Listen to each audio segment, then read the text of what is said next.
Thank you, Tara, so much, and Monica, thank you very much for setting this up for me and helping me at every turn. It's always so weird to give a talk when you just arrive to a place. Even though I love this place and it's familiar, it's still kind of a whirl. But it's good to get it done, too. So, well, I guess I wanted to, you know what, I'm just going to start with the slides. And basically, I want to say, first of all, that I work from observation of life. I do drawings of my immediate surroundings, and I also I say a lot, and it's really, really irritating, and so I'm going to try to not do that, but you'll see, I'm just not able, so I really apologize in advance. So, see, that's where the would be. I work from my immediate surroundings, and I also watch a lot of movies, and I've worked a lot from the films.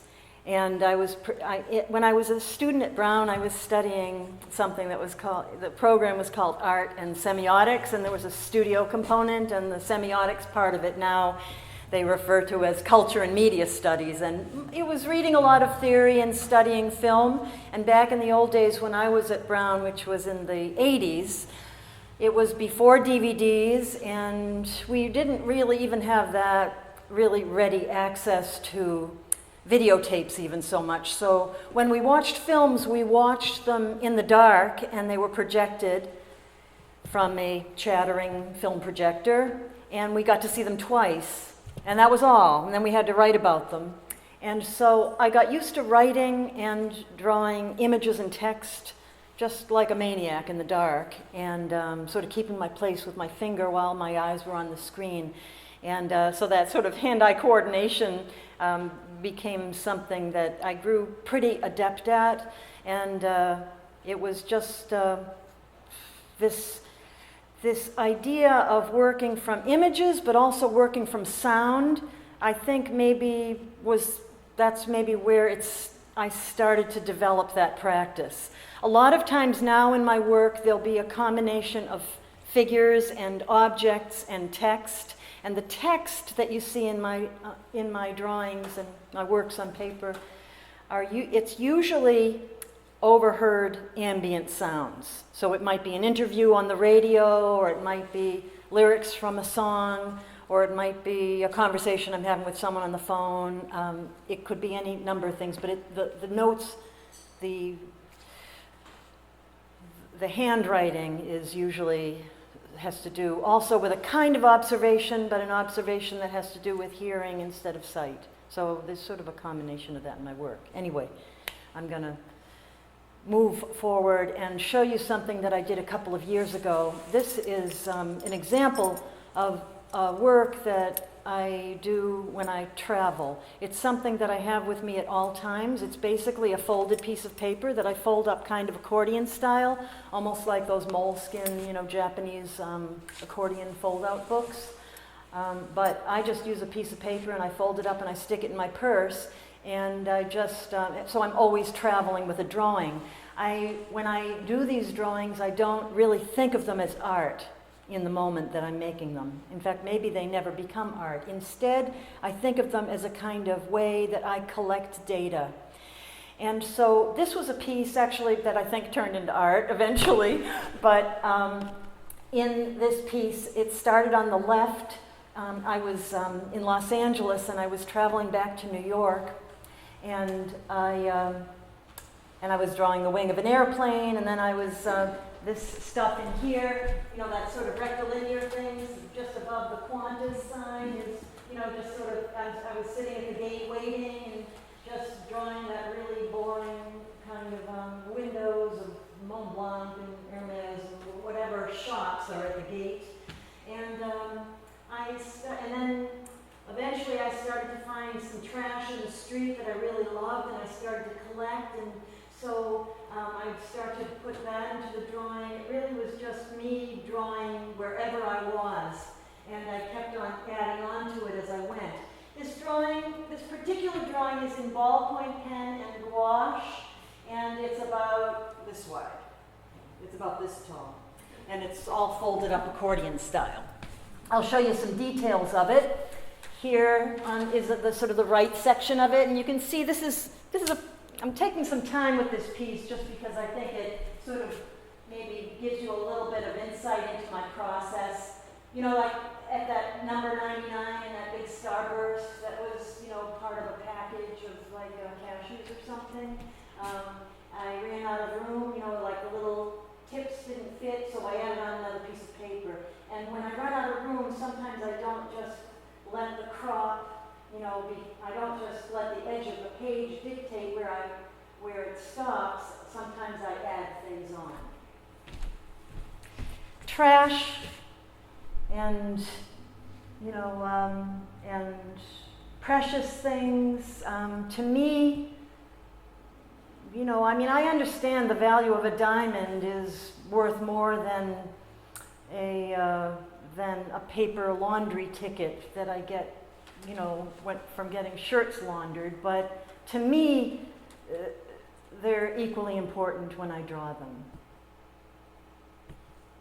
So this is an example of a piece of trash that I found in the street. I was walking down the street in Long Island City in Queens, and I was, as my mother can tell you, or anyone who knows me well, I am kind of a hoarder, and not in a really like nice and friendly way. It's kind of awful, but it is. And I always say that in my practical life, it's kind of horrible. But in my artistic life, I think it's actually very fertile. So that's very confusing for me. But anyway, I have been trying to be better, and I was walking down the street in Queens, and I saw this piece of trash on the sidewalk that caught my eye, and I kept walking. But as I walked, you know, 50 feet down the street, I couldn't stop thinking about it, and I turned around and I picked it up. And it was this little, you know, packet of, like, that was discarded, that obviously is some kind of different kind of brand of saltine called Sky Flakes. And, you know, in a funny way, I think that this object to me is more beautiful than the drawing that I did of it. But, so in a way, you know, I could say, well, how come I didn't just frame this? I mean, why draw it? But for me, drawing it was important because it's my way of getting to know something. It's my way of having an intimate connection with something that I am attracted to. You know, if you're doing a portrait of somebody, maybe you're looking into their eyes and you're having this moment with a person's face. I get that way with stuff. And as you can see, I do, you know, there is a transformation in terms of material and size. You know, I think, I've been telling people lately that I think that my work oftentimes is quite large, but I think the images in the work are actually getting larger, and I think it might have, I've never been able to get used to wearing bifocals, and so I have a feeling that my work is getting bigger so I can see it. And so I just think art and life is just so, you know, like weirdly connected for me. Well, I mean, we all have a connection between art and life. I am not original in that regard. But anyway, just going back to this in the skyflake wrapper, is that, like, I never heard of skyflakes in all my life. And then I was walking down the street in my neighborhood just 2 blocks away from my house, and there was this trash in the street, and there was a big box of skyflakes in the trash. And, you know, another time, you know, maybe I'll pass this box, you know, maybe this family eats skyflakes every week, and maybe I've passed this box 100 times, you know, in the years that I've lived in my neighborhood. But, you know, just having that connection with stuff makes me more aware of the world in a way. My eye is kind of a camera. I think. And I think that's, you'll see, is part of my connection with the movies. This is another, you know, sort of like pile of ephemera that I've collected. This is Sumi ink on paper, and it's about, what is that? It's probably about 18 inches square. It's not very big. This this is a pretty good example of a technique of drawing that I use in a lot of my work. This piece is done with Sumi ink and brush. A pretty big, soft, kind of watercolor round brush that is probably a number 8 or number 12, something that's pretty big and that comes to a fine point. And I use straight black ink on white paper, and I don't use any water, and I don't use any white. And so what happens is that I make the most intense blacks, you know, with the straight black ink. And then when the brush starts to run out of ink, I use the dry brush to create those grays. And as you can see, sort of from some of the shadows on this edge over here, you can see that, you know, I have some control over my material, but not complete. And so I actually go with the flow with some of the accidents that happen along the way. I think of it as kind of taking a walk. You know, sometimes you make a wrong turn, or you go down the wrong path, and well, whatever, you get to see something new, and then you walk back and find your way again. And sometimes I do that in my work as well. This is gouache, and that's roughly the same size, maybe a little bit bigger. I want to just say something also with this image, is that my work often has a lot of folds in it. And one of the, well, I guess the primary reason for the folds in my work is it started before I had a big studio. I used to do drawings at my kitchen table or in bed. My bed and my kitchen table were the two biggest working surfaces in my apartment. I live in a railroad apartment in Brooklyn, about 9 feet across. And so, you know, in order to make a large drawing, instead of making it in a modular way, I like to keep adding on paper as I go. But of course I run out, you know, then it just becomes, you know, a monster. So what I do is I fold it up when I work on it, so I can work on little bits at a time. And so I can actually make very large drawings just sitting at my kitchen table. Okay. I can fold a very big drawing up into a very small unit so that I can work on it. In that way, I can't see the drawing all at once. I can only see the last bit that I did. But anyway, you'll get the idea as I go along. Sorry, this intro's taking kind of a while, but I think I've kind of covered a lot of the things that you'll see. This drawing I did in 2010, and there are, for people who are familiar with my work, and that's not, you know, I'm not saying that's a lot of people, I'm just saying that for people who are familiar with my work, a lot of people think about two different kinds of works that I do. They think, and sometimes they think of them very separately. They think of the movie drawings, and then they think of my domestic drawings. And some people have a little bit of a struggle understanding, you know, them as related. But they are, and I'll get into that. But I'm going to start out by talking about the movie drawings. This is a drawing I did in 2010, and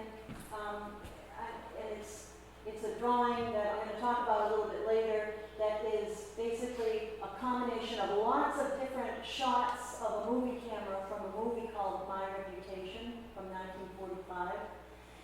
And it is me sort of transcribing all the different shots to piece back together this bedroom of the main character. This drawing is 8 feet tall and 22 feet wide, and it's ballpoint pen on paper. But let me just show you that for a second, and then I want to get back to how I got there. Back in the late 90s, I was really interested in the work that I was doing in my domestic setting. I was living in Troy, New York at the time, working at my kitchen table, and I was doing drawings of things on my table. But I was also watching TV during the day while I was working, and it was mostly soap operas and movies. And I was particularly interested in, at the time, in melodramatic films.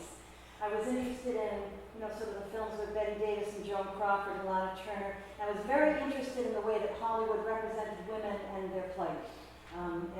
Most of these films had very strong female protagonists, and I was very interested in the way they were represented by Hollywood, and the way they were represented in film, the way they were constructions of women. There was a real honesty and truth about, who they were, but there was also a really intense artificiality about the language. You'll notice it if you watch soap operas, for instance, that, when you're watching a soap opera, they say people's names a lot. So when I'm talking to Tara, I can go through like a whole conversation with Tara over the course of a half an hour over dinner, and I'll never speak her name once, except maybe when I see her, oh, hi, Tara, and then I don't say her name again until maybe goodbye. But in a soap opera, it's like, hi, Tara, how are you? Did you see Bob today, Tara? And so Tara keeps happening over and over again. And part of it is that I think that they want the new viewer to catch up really fast. So by the end of the hour of watching Young and the Restless, like you're totally like invested in the characters, and you know who, Victor and Melanie, and it's like you just know everybody, and you're like really invested in the stories. The other thing is that the emotions are really intense in melodrama and in soap operas, and a lot of people sort of laugh at it and they sort of think of it as camp.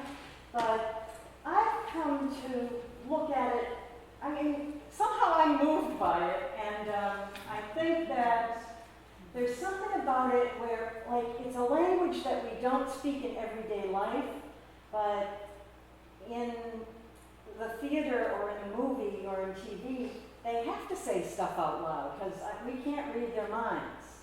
So they're actually saying, I love you, or they're saying, kiss me, kiss me, kiss me. They have to say those things, they can't just do stuff. And especially with television, because we're constantly distracted by housework or kids screaming, it's like basically a very audible kind of experience, television, even though it's got images on the screen. The other thing I love about soap operas, too, that is different from the movies, is that in a movie, time is compressed a lot of the times. There are examples where things play out in real time. For instance, there's a movie by Robert Wise called The Setup from the late 1940s, where the whole movie sort of unfolds in real time. But in most movies, you might, for instance, see the whole life of a person played out in an hour and a half or 2 hours. But in a soap opera, it's exactly the opposite. You see, like, over the course of 1 week, you might not even be through one day. Because they have so many stories to tell, and it's just very, very slow going. So this piece basically is me at home, like, keeping a kind of diary of what I watched on television. And it started in the middle, and then it kind of spiraled out to the outside. The piece is 10 feet around.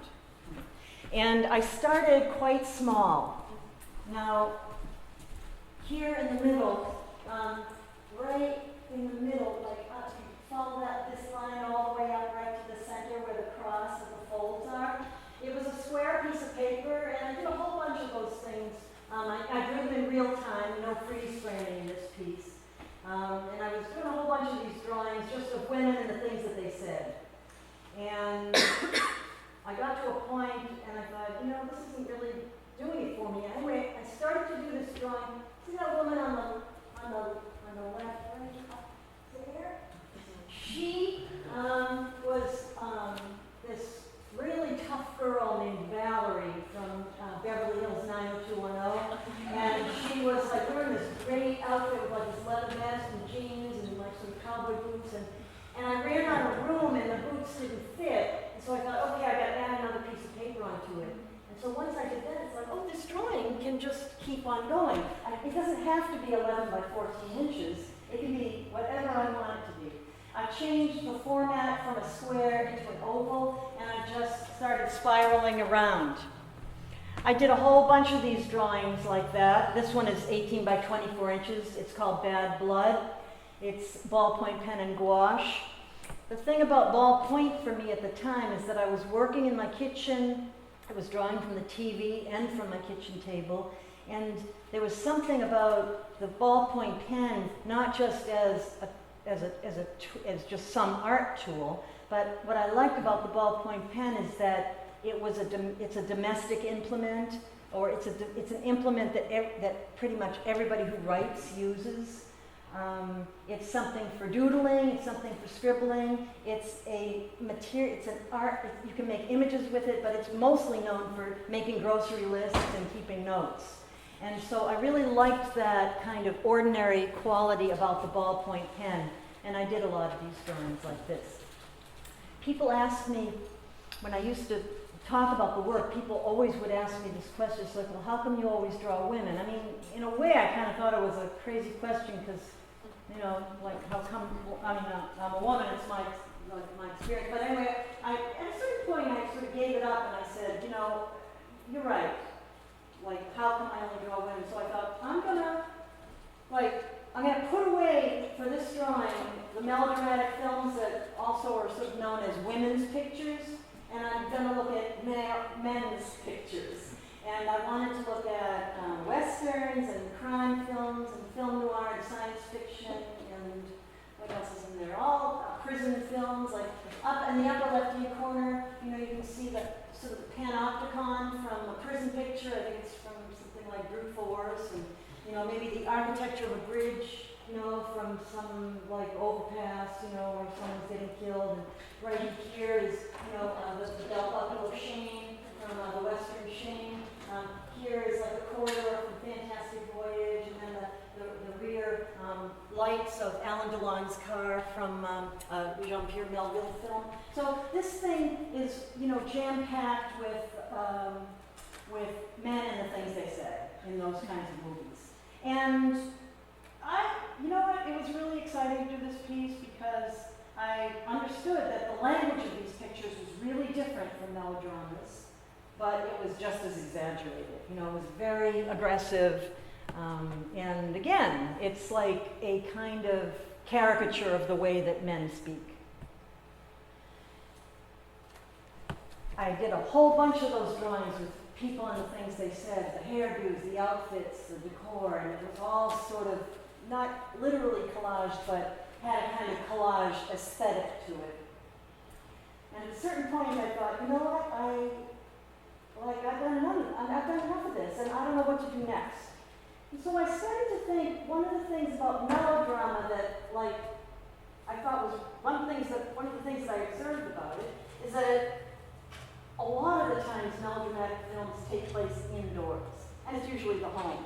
You know, it's like oftentimes it's a really nice home, in like a fancy suburb, and you know, it's like the American dream. You know, the little lady has everything, the husband goes to work, and they get kids, and you know, but all of these people are completely driven by, you know, a crisis, and they're all terribly unhappy, and the front door might be unlocked, but nobody can leave.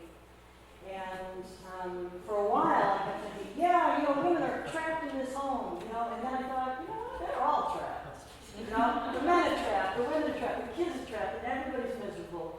And so I thought, you know what, I'm taking out all people, and I'm just going to draw this place and see if that yields something of interest. I mean, it was just an experiment, and then the experiment actually sort of, what happened is when I took out the figures, is that I started to pay more attention, not just to the backgrounds, but to the point of view of the camera. And what I did is I would start to, at this point I had, you know, videotapes and a monitor, and I could freeze frame. And so I would make a log of all the different shots of a room. And then I would draw them, I'd freeze frame, and then I'd sort of put them all back together in the drawing to try to make this kind of fractured form of cinema, make it whole again. I mean, in a way, when we watch movies, they are creating an illusion of wholeness, because they're not really whole, there are a whole bunch of different shots, but I tried to bring the wholeness back to it, but, these are very fractured kind of narratives also. And the point of view is constantly changing. This is from another, that last one was about 18 feet wide. This one is probably about 15 feet wide, maybe a couple of feet tall. This is from a movie called Dangerous. And one of the things that I started to notice when I was drawing the interiors instead of the figures is that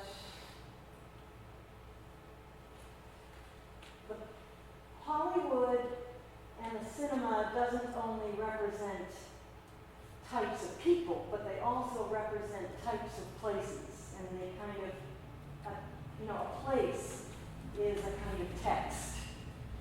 So for this drawing, what I mean by that is that New York City has a certain kind of, it's kind of busy, and there's usually some kind of busy music that comes on when you see the skyline of New York City. And then Paris is kind of romantic, city of lights. Vienna a lot of times is represented at the turn of the century, because it's kind of this place where, the ancients or the sort of the old-fashioned meets modernism. And so anyway, one thing I noticed is that some of these films that I was drawing were set in Connecticut. And I thought, Connecticut as a text is interesting, because I started watching it and I noticed that all these interiors, they always had a fireplace. They usually were the interior usually had some Windsor chairs, and it kind of had a whole bunch of antiques in it. But depending on the decade that the movie was, that was presented, so in the 30s, it would kind of have like floral curtains that were kind of hip, kind of cool in the 30s. And so it was kind of and then if you saw, if you see in Pillow Talk, they go to Connecticut to get away, and then it's a very 50s kind of Connecticut. But it still has all those signs of Connecticut, the fireplace, a lot of stones and antiques and stuff. And the thing about Connecticut too is that it was, it's very close to New York, but it's not New York, it's New England. I mean, it's very clearly New England and not New York. It's funny, all you do is cross that imaginary line, and it's New England. And it's kind of green and foresty, and maybe it's a little rustic, and it's colonial, and people go there to get away and write or do art.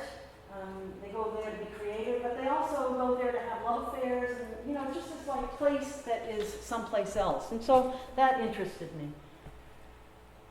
This is that drawing that I showed you a little earlier from that movie called My Reputation, and this was set in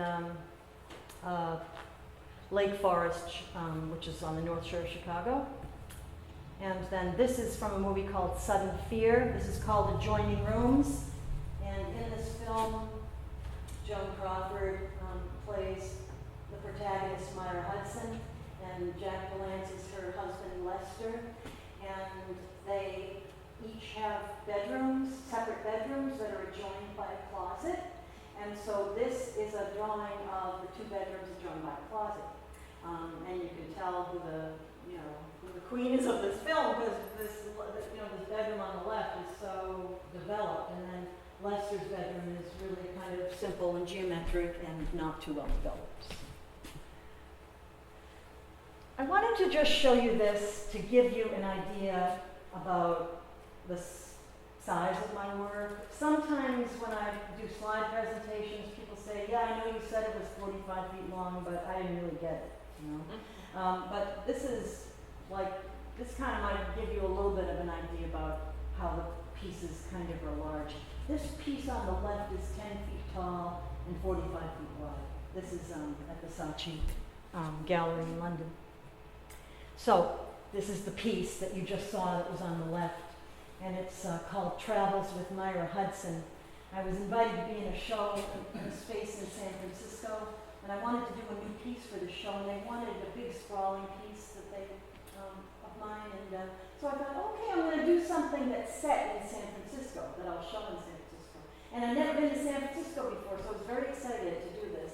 And there are a whole bunch of movies that are set in San Francisco, and really with exciting ways of moving through the city. Vertigo is a terrific example of that, you know. And but this film, Sudden Fear, was of great interest to me. It's a black and white film with really beautiful shadows, a really great story, and it and not only that, but it started in New York City and it finished in San Francisco. So I thought, oh, this is going to kind of be like a parallel, you know, or this is going to go along with my own first trip to San Francisco. So over on the far right is our protagonist, Myra Hudson, is a playwright and an heiress. And she is in a Broadway movie house watching, you know, sort of directing, helping to, you know, looking at her play in rehearsal. And then the play opens and it's a big success, and then she gets on the train, which is the next part of the film. And as we move toward the left, we're also moving toward the west. And so then when you get into the foyer and then up the stairs, and the far left is Myra Hudson's study, where, you know, some big action happens in the film. So this was a kind of a wild piece for me to do, because what happened is that I started it on the left, and I did her study, and I was all excited about it, and the whole piece I thought was going to be 5 feet tall. And then I got to the stairs, and I realized that because of the point of view of the camera, that the stairs were just going to be way too big to fit into that 5 feet. And so I tried to fake it, and I'll show you a detail in a couple of slides. I tried to make the staircase really small, thinking I could just fake it, but it just looked really stupid. So I ended up just going, like I said, well, whatever, this is going to be a 10-foot tall piece, so I just like added on paper and just let this great big Z composition happen. And the other thing that happened in this drawing is that my memory of the train was so powerful that, like, Lester and Myra are on the train, and it's fantastic, and the train is so great, you know. And then I couldn't wait to draw the train, and then when I got to the train, it was a real drag because they were in the way all the time, and I couldn't see the train. Like, all I could see was, like, you know, Joan Crawford and Jack Palance, and you couldn't see the background at all. So in these movie drawings, I don't draw what I can't see. And so with all those sort of white areas, like in the right part, that part of the drawing got very abstract because the figures were blocking the background. So anyway, but for the study, I had a lot of information. So that's that. There's Myra, and she's listening to her dictaphone. And then there's Myra in the foyer with this plant. And then you see there's the stairway and there's the foyer. You can see that same sort of pattern on the floor. And then this plant that is off to the right, that is out of frame. And then here's Myra and Lester on the train. And there they are in the dining car. And this is when they are stopped in Buffalo. And so out the window is the platform in Buffalo, and then, of course, Myra is sitting there, and she's in the way. I mean, the reason I was able to get the back of the chair, she must have leaned forward or something, you know, so, like, I got as much as I could, but, you know, yeah, see, she's kind of leaning forward. But anyway, there's, you know, that's Buffalo, and see, there's Lester out the window and Joan and Myra inside. So anyway, that's that. And this is another piece that is from a movie that was from a movie that was based on the story of the Titanic. That's called A Night to Remember from 1958, and this piece is pretty big too. This is a piece from a movie called East Side, West Side. Again, Sumi ink on paper. This is about 20 feet wide and, I don't know, probably about 6 feet tall. That's in my studio, just to get a little bit of a sense of how big it is. I loved this film because it was like a great bedroom. I love the double lamps on the right, but then I loved that they were doubled again in the mirror, and that the mirror reflected the view, and actually the sight line in this, it's an Upper East Side apartment on the East River, and it's an excellent reproduction. Like you can kind of see the FDR Drive even back there when you're looking out the window. And anyway, I don't mean to. I can get really pretty nerdy when I talk about film, so I'm gonna clip it. This is from another Joan Crawford picture called Possessed. That's her bedroom. And that's from a film called Les Dames du Bois de Boulogne, and it's an image of the main character played by Maria Casares in bed. I did a whole bunch of, I don't mean to suggest that all of my work is huge. I mean, these pieces are actually quite small. They'd like fit inside a notebook. So this is ballpoint pen. And these are women, images of women. I did freeze frame, single frames from movies. And these are drawings that I did of women who are backlit and who I think of as being in a state of eclipse. I sort of got the idea of the eclipse from the Antonioni film called Eclipse. But then I started to think about, what an eclipse is, and it's basically, the moon that's backlit and by the sun. And so I sort of liked this idea of these women that were in eclipse. This actually is Monica Vitti from Eclipse. And actually, this is something else that I'm going to sort of go a little fast. I'm going to just sort of skip over this because this was something that I put together for some other students at a college. But it's a piece that I did in collaboration with two paper makers at Dieu, Donne, the Papermill in New York City. And this was the study for it, and this is the piece that is made out of paper pulp. And I'm just going to quickly flip. This is not very, it's only 17 inches square, but I'll just flip through the process quickly. Excuse me for going so fast. But just to show you the process of making this. And then we did an edition of 25, but unlike a printing press, these don't just get rolled. I don't mean just printmakers, excuse me. I love printmaking blows my mind. But paper making is just a different process. And anyway, this is another piece that I did. Ballpoint pen, that's like how it started. I just wanted to show you the process. So this is this piece called My Reputation that I've already showed you twice, but now I'll show you some details of it. This is another one of those examples of me getting hoodwinked by the movie. I thought that I could do this film, I thought I could do this drawing in 3 weeks. I was invited to be in a show in Minnesota, Northfield, Minnesota. And it was a film called Modernizing Melodrama. So I thought, great, I'm going to do a Midwestern interior. So what more perfect sort of thing to do than Barbara Stanwyck in bed in Lake Forest on the North Shore of Chicago. So I thought, and it was really simple. It wasn't going to require that much cutting and pasting in a way, because basically the maid walks in with the breakfast tray.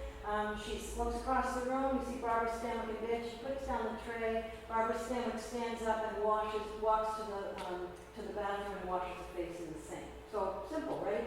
So I started it right over on the right, and you can see how little it is down at that end. I thought that the whole drawing was going to be that big. Let me go there. You see?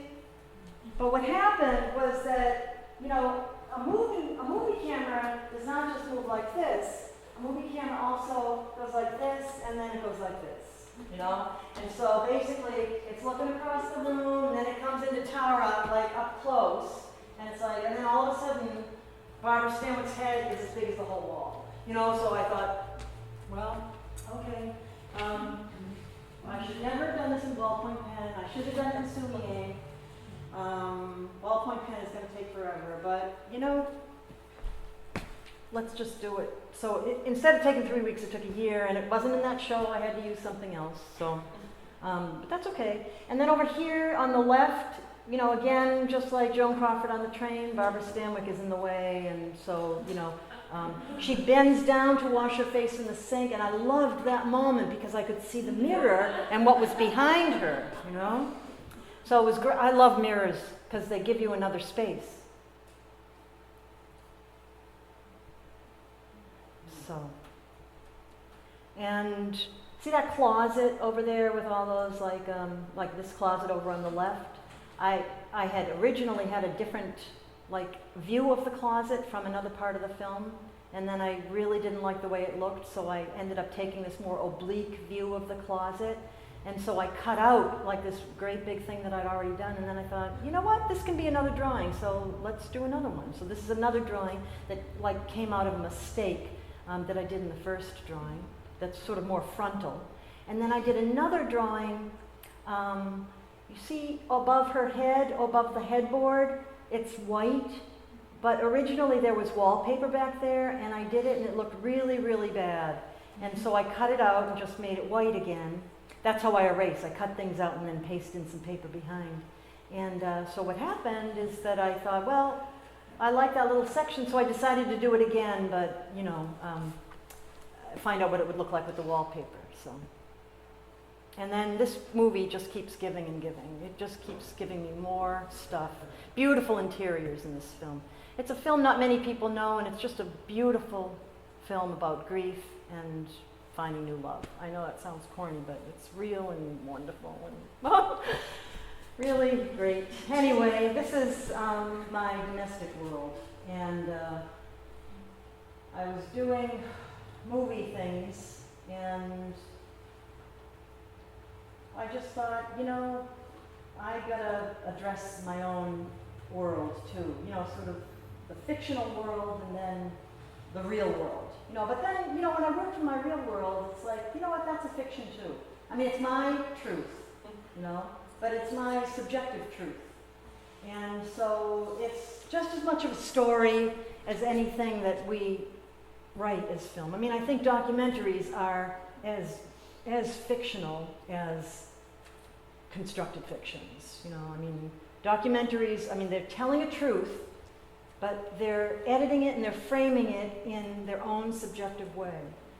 So in this film, I'm doing a drawing of my kitchen, and then I got to the bathroom, and so this is called Kitchen and Bathroom, and this is 25 feet wide, 7 feet tall. The bathroom looks kind of spacious, but it's actually 3 walls of a very tiny bathroom that's flattened out like a pancake. So it's kind of like opened up like a book. And just to give you an idea, I know this is going to sound like too much information, but if I'm sitting on the toilet, I can wash my hands in the sink at the same time, you know? It's like a really small bathroom. So I'm sort of creating, anyway, and this is my kitchen. This is 10 feet square. It's my kitchen sink. And this is my, this is at the Saatchi Gallery also. I thought I'd show you this to give you a sense of the size of this. This is 10 feet tall and 15 feet wide. And again, it's my kitchen, but in color. Started with a little vase of flowers. Someone gave me these beautiful old roses that she cut from her backyard. Anyone who's a gardener, I think you know what I mean by old roses. It's not like a rose that you buy in the flower store. It's like from an old tree, you know, from like the teens or the 20s or something, you know. And I had a studio at the time, and I was going to my studio, and I was all packed, and I was out the door, and I took one last glance to be sure I turned off the stove, and I saw those flowers in that yellow picture. And I thought, oh God, like they're going to be dead in a couple of days, and I'm never going to see them again, and so I have to stay. So I put down my bags and I just threw the flowers, and then I kind of liked it, and then I thought, well, but it's so pretty, you know. So I thought, well, I'll do the whole table, and then the table kind of was really pretty, and so then I thought, well, anyway, one thing led to another, and it became a big piece. I really hated this piece when I started it. I really thought I'd lost my edge. I was doing all those black and white pieces that I thought were pretty tough, you know, and then I started working in color, and especially like the table. I thought, shoot, you know, this is so like pretty and girly, and my gallery's going to drop me, and then it turned into like something I really care about a lot. And I did a whole bunch, and that got me into working in color a little bit more. This is back in like 2005. My kitchen table. I'm just like going through the kitchen table.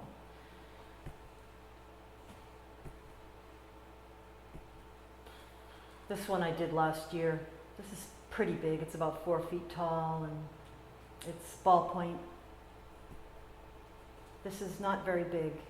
It's about, I don't know, 3.5 feet wide. I mean, this is what I mean. Like, the piece itself is not big, but the candies are like 5 times as big as a real candy, roll of candy. And the acorn squash is like as big as like a big pumpkin.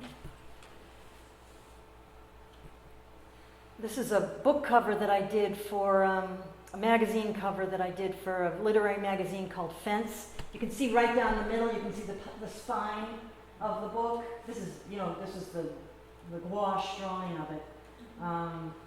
And then eventually, you know, on the back cover, in the upper left, there was a lot of text, and, you know, so the front is where the oranges are, the clementines, and then on the back, on the left is the back cover.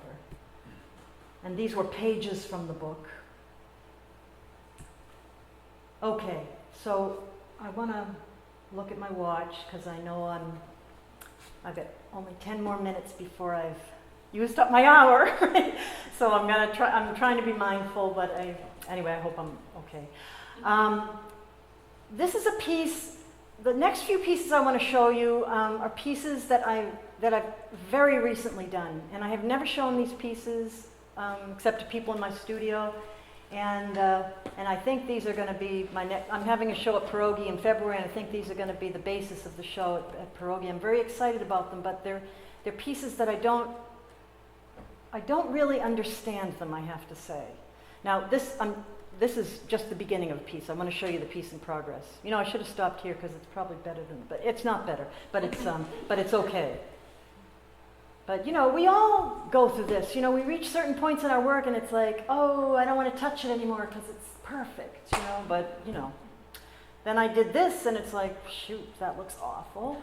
And then I did her and anyway, you know what? When I finished this piece, I really, really thought it was like, I mean, maybe you do too, but I really thought it was like that it wasn't finished, and that I really didn't understand this piece. But I put it in my studio. I took it out of my kitchen. I put it in my studio, and I've started to get to understand it better and to know it better over time. And now it's funny. There's nothing else I would do to this piece. And it's funny because when I was working on it, this piece was like I really, really, really didn't like it. This is another one of those souvenir pieces. You know, I was down in South Carolina, and I picked up a camellia off the ground, and I brought it back home with me, and I just started doing paintings of pretty pictures of camellias 3 or 4 times, trying to get it right. And then eventually I added on a little panorama, you know, like a little Easter, like a little sugar egg with a little bunny inside. And this one I kind of think I should have stopped here, but I didn't. I went on and I added the hyacinths. I was interested in sort of like the miniature and the gigantic, and anyway, that jury's out on that one. But this one is horseradish and an apple on my table, and these are pears and an apple on my table. These are tulips, and this piece, it's hard to show slides of things that are kind of big. These tulips are probably about 5 or 6 times as big as real tulips, so the piece is as tall as I am. You know, it's about 5 feet tall. So, and it's hard to tell because it kind of looks like it's like you could fold it up and put it in an envelope. But in life, it's big. So this is the most recent piece that I just I want to say finished, but I'm not sure. I mean, this is brand new, like 2 days ago. And I'm struggling with that figure in the lower right-hand corner, because if you take out that figure, I think it works extremely well. But I'm starting to be interested in things that don't work, you know? And I'm like asking myself questions about that. It's like, do we take out things that don't work, or or is it okay to, or not just okay, but can we leave them in and be uncomfortable? You know, I mean, I'm just thinking about that, because like, I'm old enough and experienced enough that I know how to make something that looks pretty good, and that, you know, I know how to fix anything that doesn't work, you know, and I know that if I take out that woman in the lower right, that it will fix this drawing, you know. This drawing, by the way, is, I don't know, 6 feet tall and 9 feet wide. Anyway, this is how it started. It's a peony, and again, it's me at home with peonies. And peonies are like monster flowers because they bloom and they're beautiful and they're big, and then they die. But when they die, the leaves just like fall down with a great big thud on the kitchen table. And honest to God, I thought there was a mouse in my apartment, and then it's like, oh, the petals gone. You know? So what happened with this, you can see that I had time to do that pink peony on the right. And that really is a picture of wholeness and beauty, you know? And then with that beautiful red flower on the left, it's like I got to the edge of the paper, and you can see where I had it on the paper, and then like as soon as I had it on the paper, thud. The whole thing dropped down, and all of a sudden I couldn't even see, you know, it was just, you know, a disaster. And so I thought, you know what? Just like Joan Crawford, like being in the way of the train, it's like, look, Dawn, you know, your life is like that too. Things die, and like there is an absence, and let's just like let this be one great big vanitas piece, you know. It's, you know, like dead peonies and living peonies and a ball, a peony that's just open. Well, there's my kitchen, and there it is in my kitchen, you know. So it gives you a little bit of an idea.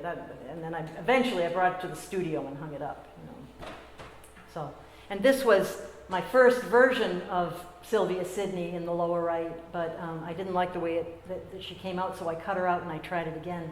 And then I ended up painting her hair, and it didn't fit, and so I ended up, anyway, you know, it's, oh, and there are the three. My bed. And now I'm going to kind of whiz through, and I'm sorry this is going to be, you know, kind of a whirl, but like I said in the beginning, my 2 biggest work surfaces in my apartment were my bed and my kitchen table. And so sometimes in the winter I would do drawings in bed all winter long, and this is one of them. This is 10 feet square, and it's basically me in bed drawing and living in bed. And this is my bedside table. That's my kitchen floor. That's my work table in my studio. This is actually one of the few pieces that's on spectacularly beautiful paper. It's on Dieu, handmade paper. It's 2 pieces of paper that were actually made for William Kentridge, and I was lucky enough to be able to have a couple of pieces of that paper. And it's 4 feet tall and 8 feet wide. And so anyway, more. That's my studio.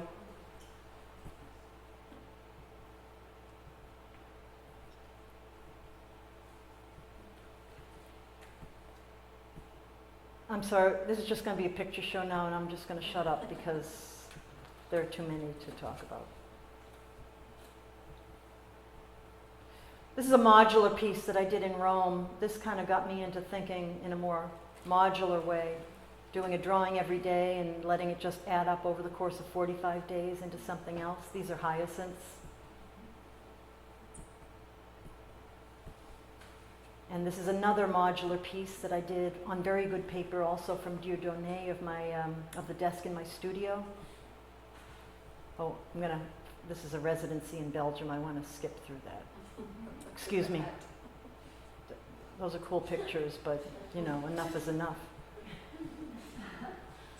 This is a piece that I did in response to the work of the dancer Susan Rethorst. And that's the way it was shown in St. Mark's Church at Danspace.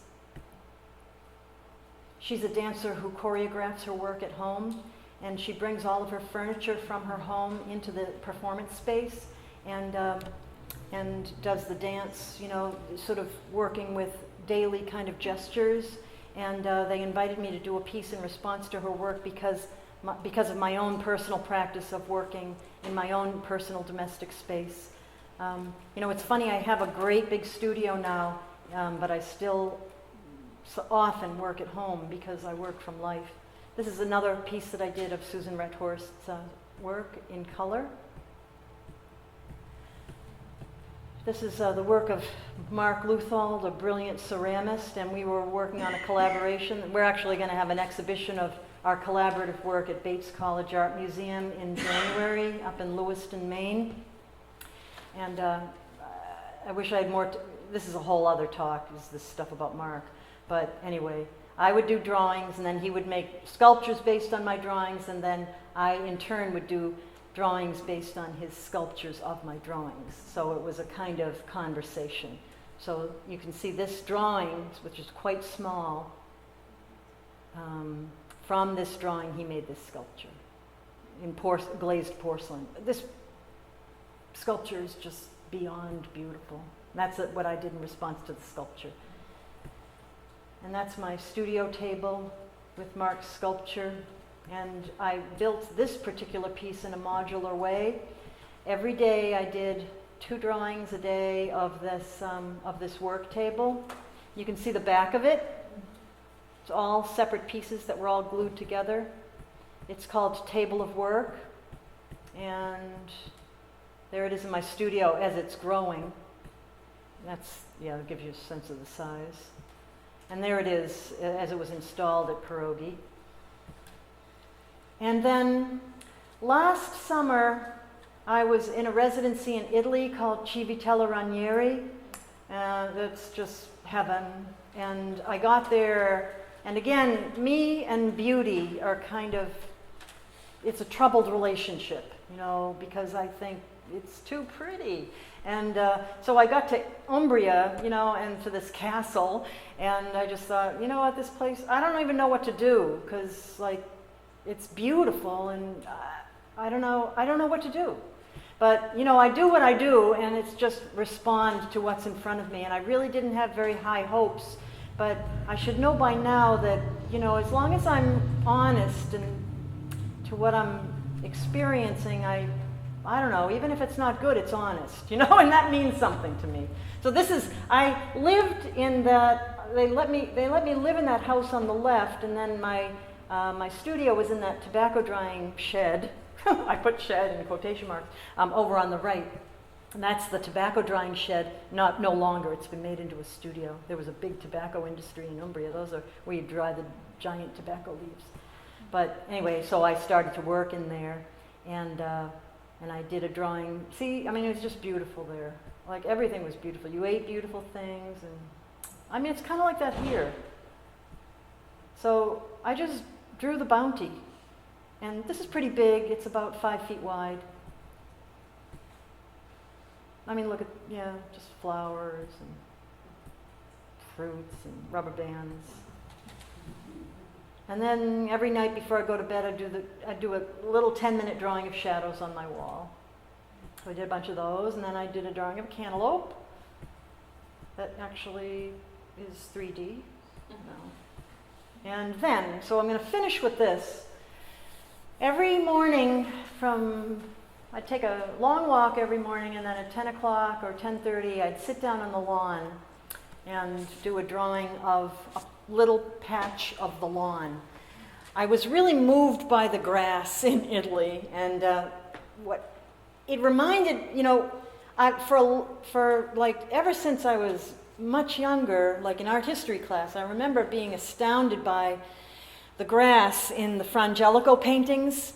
You know, like it was always like like the teachers used to always say, it's a carpet, you know, of flowers and flora.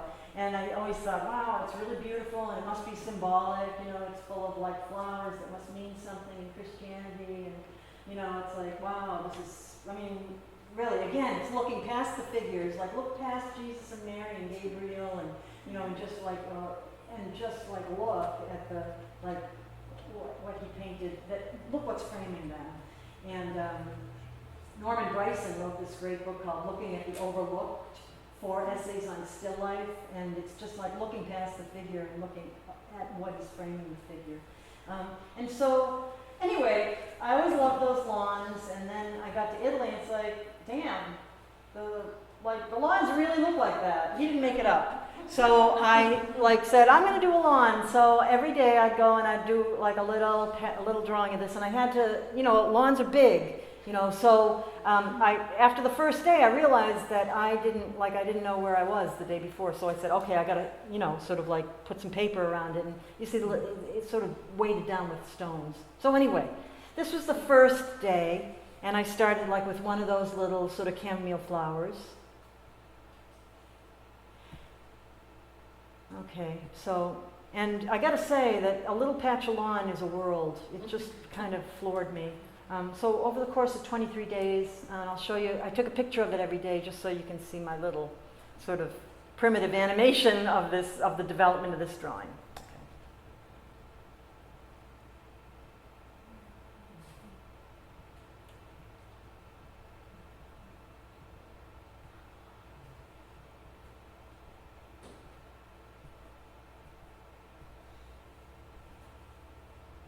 That's it. Thank you.